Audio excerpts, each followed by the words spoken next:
Hello बच्चों, चलिए प्रश्न को पढ़ते हैं और समझते हैं। दो संख्याओं का गुणनफल 12 है। यदि इनका योग और इनके वर्गों का योग जोड़ा जाए तो 32 प्राप्त होता है। संख्याएं ज्ञात कीजिए। तो यहाँ पर हम संख्याओं को ज्ञात कर लेते हैं। देखो, सबसे पहले हम मुख्य अवधारणा लिख लेते हैं बच्चों। तो मुख्य अवधारणा, जिसकी सहायता से इस प्रश्न को हल किया जाएगा। ठीक है, देखिए, ये जो प्रश्न है ये द्विघात समीकरण का प्रश्न है। तो द्विघात समीकरण हमें हल करना आना चाहिए। द्विघात समीकरण का व्यापक रूप होता है ए एक्स का वर्ग प्लस बी एक्स प्लस सी बराबर जीरो। ये होता है द्विघात समीकरण का व्यापक रूप। और इसको हल करने के लिए हम लोग यहाँ पर गुणनखंड गुणनखंड विधि का प्रयोग करेंगे।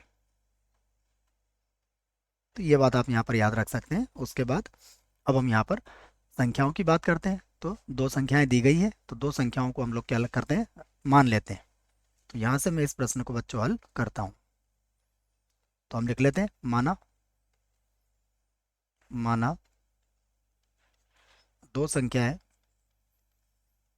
दो संख्याएं एक्स तथा वाई है। एक्स तथा वाई है, ये हमने मान लिया कि माना दो संख्याएं क्या हमारी एक्स तथा वाई है।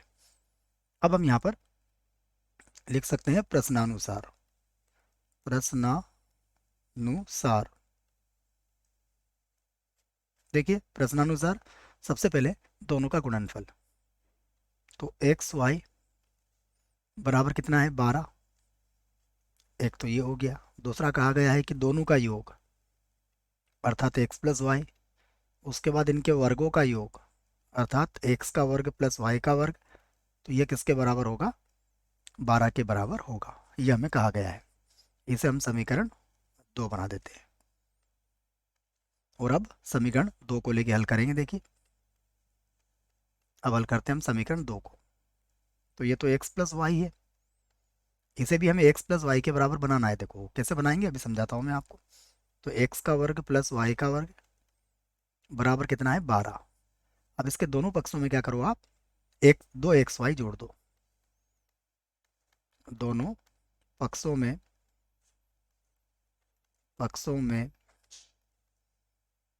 दो एक्स वाई जोड़ने पर अब ये क्या बन जाएगा, देखो ये बन जाएगा एक्स प्लस वाई बराबर एक्स का वर्ग प्लस वाई का वर्ग प्लस 2xy प्लस का 12 और प्लस का 2xy। तो अब देखिएगा ये सूत्र बन गया। एक्स का वर्ग वाई का वर्ग 2xy, ये बन जाएगा एक्स प्लस वाई का वर्ग, एक्स प्लस वाई का, और ये बन जाएगा एक्स प्लस वाई। ठीक है, और यहाँ पर देखिएगा बराबर, ये है 12 प्लस 2 गुणा एक्स वाई किसके बराबर है हमारे पास, 12 के। तो इसको लिख दिया मैंने फिर से 12। ठीक है, तो ये हो जाएगा एक्स प्लस वाई का वर्ग प्लस ये हो जाएगा 24 36। ठीक है, यही होगा, एक बार देख लेते हैं इसको। एक्स प्लस वाई बराबर कितना था, ये 32 था बच्चों। यहाँ पर 12 नहीं 32 है ना, इसको 32 कर लेते हैं, कोई समस्या नहीं है। ये कितना था हमारे पास, 32। ठीक है ना, तो ये भी 32 हो जाएगा। यहाँ पर भी ये 32 है ना, थोड़ा सा गलती हो गई है, 12 की जगह वो 32 लिख देते हैं, कोई समस्या नहीं है। ठीक है, ये 32 हो गया। तो 24 और 32 कितना हो जाएगा, 56। तो एक्स प्लस वाई और माइनस कितना हो गया, 56 बराबर जीरो। ठीक है, तो हम इसके गुणनखंड कर सकते हैं। देखो, ये हो जाएगा एक्स प्लस वाई का वर्ग, अब साथ ही आठी 56 होता है, तो ये हो जाएगा 8 एक्स प्लस वाई और माइनस का 7 एक्स प्लस वाई। ठीक है ना, गुणा करने पर 56 चाहिएगा माइनस का, और माइनस कितना हुआ, 56 बराबर जीरो। अब हम दो दो के समूह इसमें आसानी से बना सकते हैं। तो यहाँ से मैं एक्स प्लस वाई को कॉमन ले लेता हूँ। तो यहाँ बचेगा एक्स प्लस वाई प्लस 8। यहाँ पर देखिएगा हम यहाँ से 7 को कॉमन ले सकते हैं, -7 को कॉमन ले लेते हैं, तो यहाँ बचेगा x प्लस वाई और यहाँ आ जाएगा 8 बराबर 0। तो ये हो जाएगा x प्लस वाई प्लस का 8, उसके बाद होगा x प्लस वाई माइनस का 7 बराबर 0। दोनों की तुलना अलग अलग जीरो से कर सकते हैं, तो हम लिख लेते हैं x प्लस वाई प्लस 8 बराबर 0, या फिर हम लिख लेंगे x प्लस वाई माइनस का 7 बराबर 0। ठीक है, अब हम दोनों को अलग अलग लेके हल कर लेंगे। तो सबसे पहले हम x प्लस वाई बराबर 8 को हल करते हैं। तो अब x प्लस वाई बराबर -8 ले लेते हैं। अब देखिएगा x तो वैसा का वैसा, y का मान कितना हो जाएगा 12/x के बराबर, और यहाँ हो गया -8। कहाँ से? ये हमने समीकरण 1 से मान रखा है। अब आप चाहे तो इसका लघुत्तम ले लीजिए, तो ये हो जाएगा x का वर्ग प्लस का 12 बराबर माइनस का 8x। तो ये हो गया x का वर्ग प्लस का हो गया 8x प्लस के 12 बराबर 0। इसके भी गुणनखंड कर लेते हैं हम, तो ये हो जाएगा x का वर्ग, ये हो गया 6x प्लस का 2x प्लस का 12 बराबर 0। x कॉमन निकाला तो x प्लस 6 हो गया, प्लस 2 फिर कॉमन निकाला तो x प्लस 6 हो गया। तो x प्लस 6 और यहाँ पर आ जाएगा x प्लस 2 बराबर 0। ये मान आ गया हमारे पास। यहाँ पर भी हम लिख सकते हैं x प्लस 6 बराबर 0, या फिर x प्लस 2 बराबर 0। तो x बराबर यहाँ से कितना आ जाएगा माइनस का 6, और यहाँ से x बराबर कितना आ जाएगा माइनस का 2। अब एक और स्थिति पे विचार कर लेते हैं। तो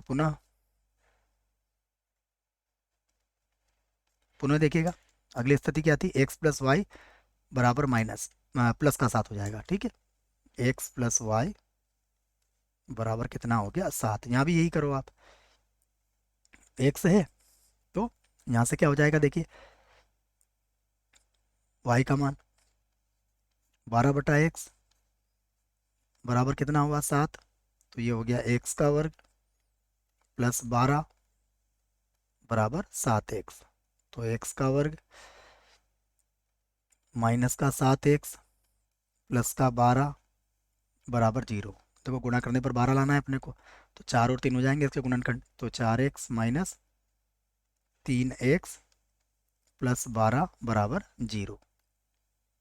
तो अब देखिए यहाँ से x कॉमन लीजिए, तो x माइनस का 4 माइनस का 3 कॉमन लीजिए, x माइनस का 4 और x माइनस 4 और x माइनस 3 बराबर 0।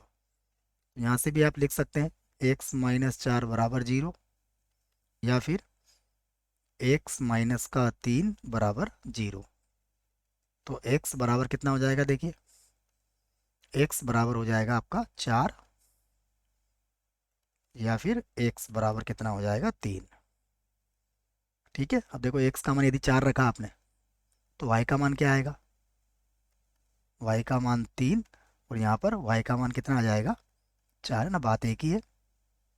चाहो तो आप ये यहाँ भी कर सकते हो, अगर ये x और y है तो देखो y का मान कितना आ जाएगा माइनस का 2, या फिर x का मान कितना आ जाएगा माइनस का 6, बात एक ही है।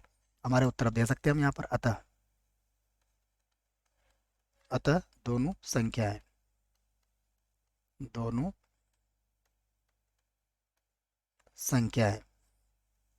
क्या होंगी, 3,4 या कितनी आई थी -2, -6, -2, -6 होगी। बच्चों ये हमारे प्रश्न का क्या है, उत्तर है। आशा करता हूँ प्रश्न का उत्तर समझ में आया होगा। धन्यवाद।